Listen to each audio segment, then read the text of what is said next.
بسم اللہ الرحمن الرحیم۔ السلام علیکم۔ قرآن مجید کی دوسری سورہ البقرہ ہے۔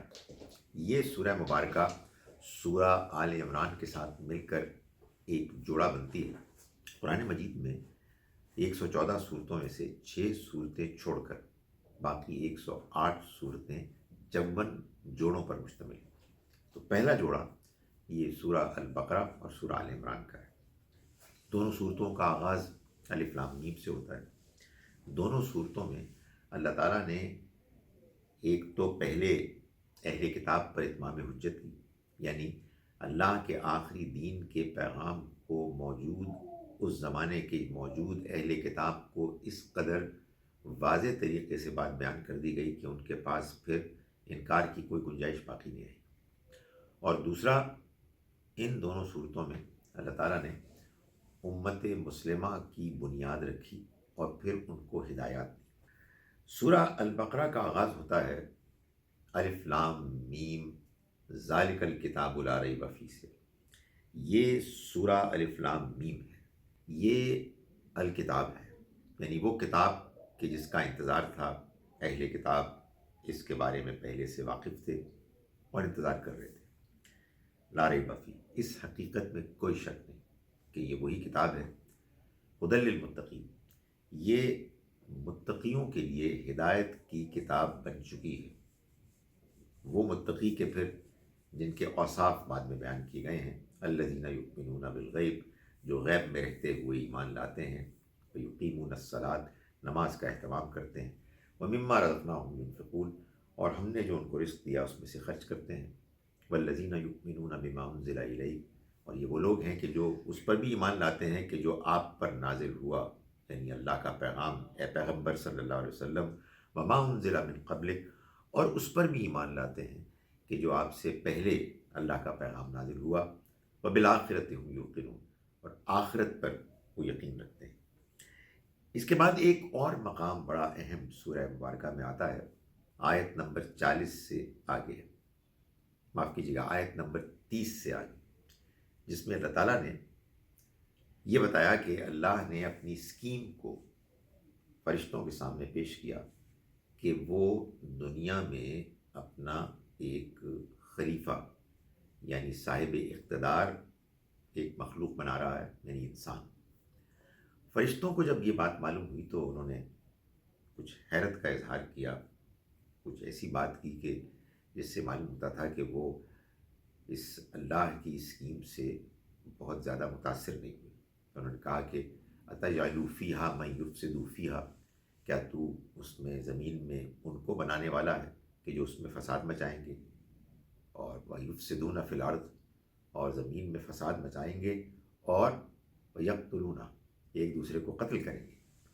سو اللہ تعالیٰ نے فرمایا کہ انی عالم ما لا تعلمون، میں جانتا ہوں جو تم نہیں جانتے، یعنی تم نے جو بات کی ہے میں جانتا ہوں کہ یہ بات اگرچہ کہ اپنی جگہ پر کچھ ٹھیک بھی ہے، لیکن بہرحال میں تم سے کہیں زیادہ جانتا ہوں۔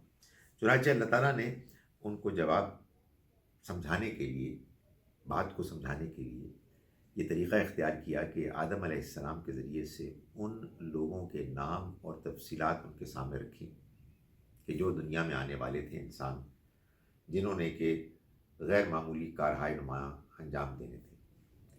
جب فرشتوں نے ان انسانوں کو دیکھا اور ان کی تفصیلات سے واقف ہوئے تو انہوں نے اس بات کا اعتراف کر لیا کہ ہم بہت تھوڑا جانتے ہیں اور تو ہی ہے کہ جو سب کچھ جانتا ہے، ہم صرف اتنا جانتے ہیں جتنا تو نے ہم کو سکھایا ہے۔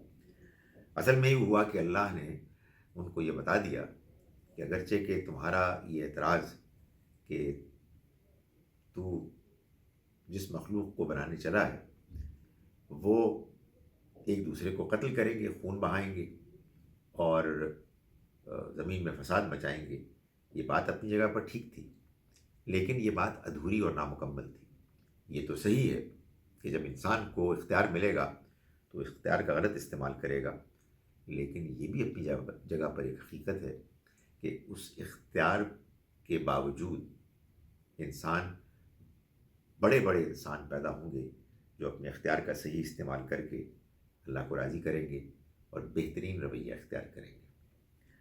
اس کے بعد اللہ تعالیٰ نے خاص طور پر یہود کو، بنی اسرائیل کو خطاب کر کے جب اپنا پیغام پیش کیا تو ان کو خبردار کیا کہ واتقوا یومن، ڈرو اس دن سے، لا تجزی نفس عن نفس شیئا، جس دن کوئی انسان کسی انسان کے کام نہیں آئے گا، ولا یقبل منہا شفاعۃ، اور نہ اس کی طرف سے کوئی سفارش پیش کی جا سکے گی، ولا یؤخذ منہا عدل، اور نہ اس کی طرف سے کوئی معاوضہ قبول کیا جائے گا، ولا هم ینصرون، اور نہ ہی ان کی کوئی اور مدد کی جا سکے گی۔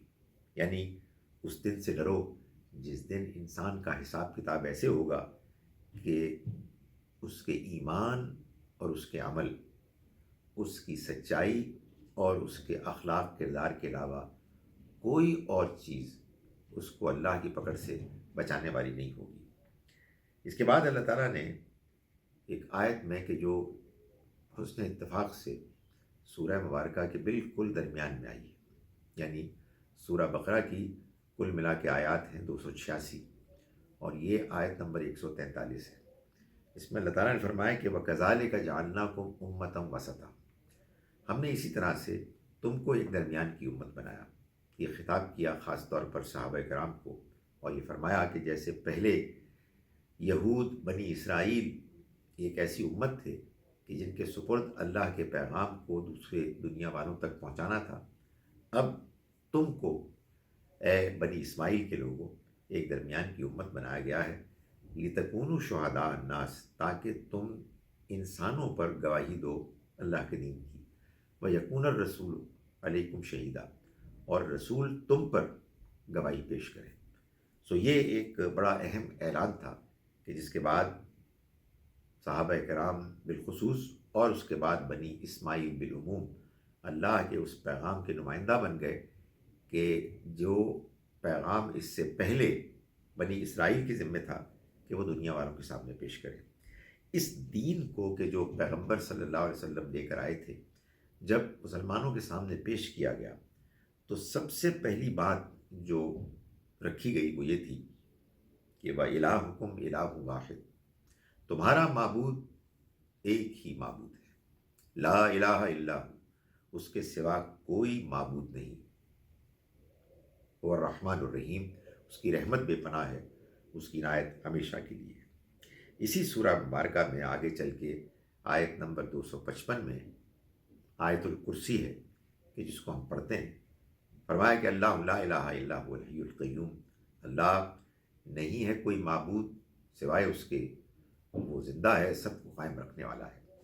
لا تأخذہ سنۃ ولا نوم، اسے نہ نیند اور نہ اونگ آ لیتی ہے۔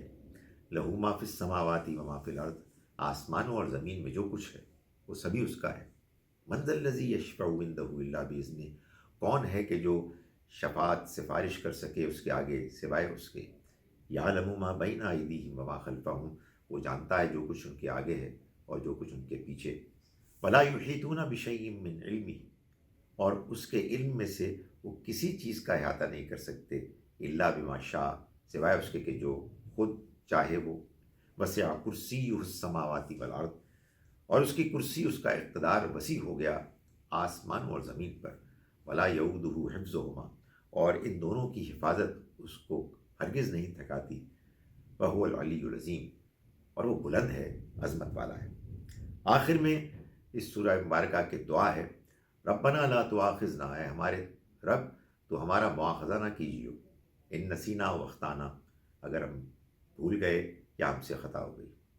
ربنا ولا تحمل علینا اسرا، اور اے ہمارے رب تو ہم پر وہ بوجھ نہ ڈالیو، کما حملتہ علی الذین من قبلنا، جیسا کہ تو نے ان لوگوں پر ڈالا کہ جو ہم سے پہلے ہو گزرے۔ ربنا ولا تحملنا ما لا طاقت لنا بہ، اور اے ہمارے رب تو ہم پر وہ بوجھ نہ ڈال کہ جس کو اٹھانے کی ہم میں طاقت نہ ہو۔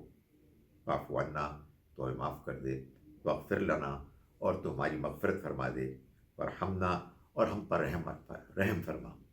انت مولانا، تو ہی ہمارا مولا ہے، کارساز ہے۔ انت مولانا فانصرنا علی القوم الکافرین، تو ہماری مدد فرما کافر انکار کرنے والی قوموں کے مقابلے۔ اقول قولی ھذا واستغفر اللہ لی ولکم۔